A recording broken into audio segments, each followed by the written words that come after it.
person. That's high for a sedentary person, but it's on average, generally speaking, that's about what it is, because you're in and out of the car, up and off the toilet, or on and off the toilet. I mean, think about it, it starts to add up, especially if there's popcorn and that runs out in between a movie. You gotta hit pause and go get it, right? No, not this group, sorry. It's ice cream for Andrea. Ice cream? You haven't got ice cream once. Okay, you have 100 or so opportunities to perfect this movement or enhance your imbalances and increase your propensity for pain. So you get a chance to practice this all day long.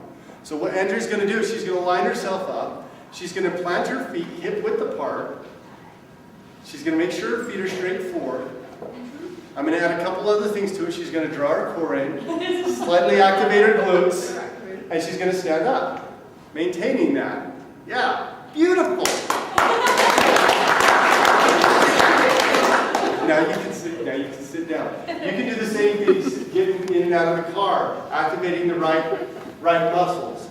Okay, so stand hip width apart, feet straight forward, knees over the feet. When you bend down and stand up, make sure the knees are right over your feet. Your hips in a neutral position. Jane, I'm going to need you for this one. Stand up. Okay, I want you to stand sideways facing me. Okay, you're going to show an anterior pelvic tilt. I know, that's why you're doing it. Okay, start with the posture. Thank you. Posture is posture. Okay, this is real common, especially for the ladies. They got this. Now I was touching with you, Deborah, but I wasn't. So if I'm like down here touching, Jane's my sweet wife. So I promise if you come up here next, I'm not going to be like all over you like I am with Jane. Right here, see this arch in the back? Which is no, stay right there, but just keep your hands down. See this arch in the back right here? Because her booty's like way sticking out. Posterior tilt, the booty's way sticking out. That means it's rotated backwards. Now, rotate it, do a forward tilt. See how her pelvis rotates forward? Okay, this is how to find the neutral position with your pelvis. You can do this even when you're sitting down, so if I see some of you like squinting, I'll know what you're doing. That's okay. Okay, to find the right position, typically this is a good place to take your clients to or take yourself to, is one, stick it out, tuck it under, and then go right in between. You guys want to try it, don't you? Yes. Okay, stand up. You can try it. Stand up. We do it together. You gotta wait for us. Okay, you saw Jane. Did it perfect. Here we go. Posterior tilt, stick it out. Anterior tilt, rotate it forward, squeeze it, and go right in between. That's neutral. Got it? We need to practice it again. Okay, stick it out. Rotate it forward. Neutral. Stick it out. Rotate it forward. Neutral. Promise we won't use this on anything else. Okay, have a seat. Thank you.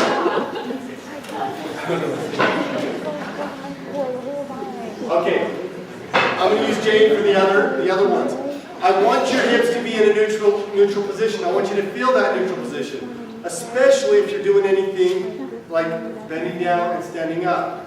I don't want you to bend down with the arch in the back, and I don't want you tucked up too much like you drink too much brew juice. The next part of it.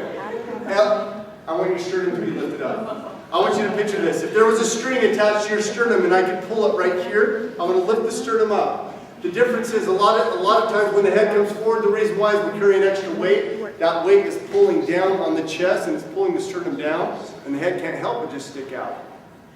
Lifting that sternum up. A lot of people say good posture. When you say good posture in general to people, here's the first thing they do. They throw their shoulders back.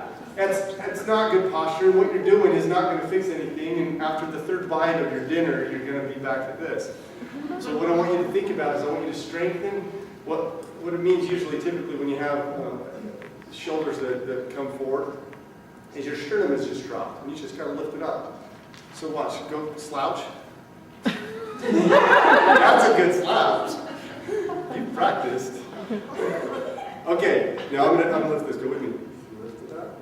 For girls, it's like here I am. So you want to just lift up your sternum, elevate that.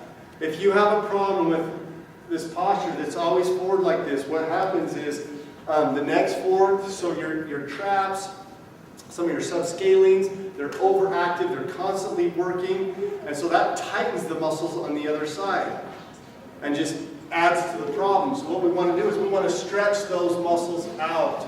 You can stretch them by opening up the chest. You want to activate them by working those muscles out. Okay, then head and neck. You can look at this in the mirror, you can use a friend, trainers, use this with your clients. Typically, what you have, if you can picture a plane from the shoulders.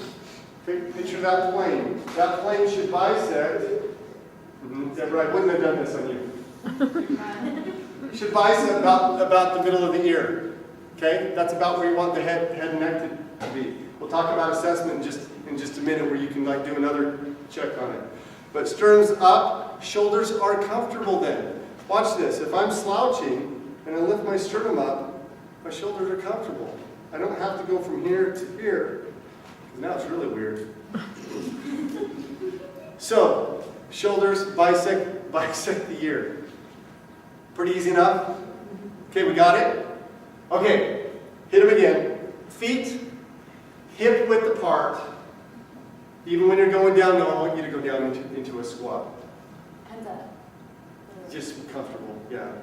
Into a squat, stay down there. Okay, notice she went down, her knees, did they come together? Make them come together. Not good. Make them go apart. That's rare, but that's not good also. You want the knees to be right over the second toe, if you want to get really picky about it, but right over the feet. Knees over the feet. Okay, now turn and face me. Do the exact same thing. Okay, this is what I'm watching. When I say knees over the feet, I don't just mean in line in the sagittal plane, I mean in line in the frontal plane as well. I don't want the knees coming past the toes. If they come past the toes, here's an interesting fact. Every inch that they come past the toes, especially for your heavy lifters, it adds 600 pounds of pressure to the patella tendon. Every inch, 600 pounds. Do the math, 2 inches, 1,200 pounds. How long can you hold that? I know, I'm like, okay. Okay, now stand up. Now go back down. Let's go through a series of reps. Now you don't have to go down very deep to do a squat. Slow it down a little bit. I just want you to practice being aligned.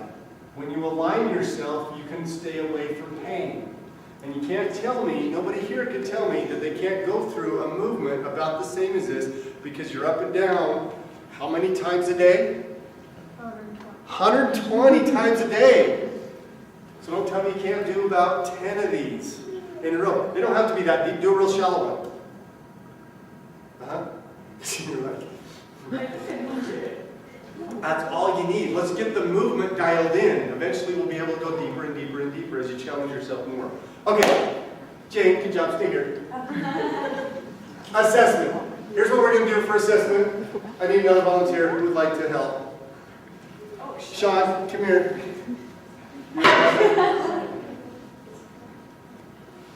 Okay, we'll start. Sean, come on down here. Okay, head and neck. You think that's something that we want to correct? Yes. To get that head and neck aligned? Okay, Sean, come here. What I'm going to do is I'm going to line Sean up with what's called the wall test. You're going to turn your backs to the wall, lean back against the wall, stand about 6 inches out from the wall. There you go. Let your back touch it, your butt touch it. And now I want you to make your head touch it. Good, and then you reach back. What you want to do, go ahead and reach back with your hand and fill the gap between your neck, like the nape of your neck, and the wall. If that gap is 2 inches or less, you're doing pretty good. Your posture's okay. If it's more than that, your sternum is dropped, and you have to strengthen the muscles to lift it up. Simple wall test. Make sense? Anybody need any clarification on that? Yeah. So how many inches? 2 inches or less is good. I'm in trouble. Are you in trouble? It's just because you have this massive back. Okay, stay there, Sean. Stay there. Straight leg raise. This one, yeah, we can do this on the floor. Yeah, Sean, come here. I'll do this. This is good that you're here. I want you to just lay down on the floor, on your back. Okay. Now what you can do is you can do this in the doorway. What I want you to see, I'm going to stand on this side of the way. I put this right here, right below the hips. And what I want you to do, Sean, is with your right leg, I just want you to lift it straight up as high as you can.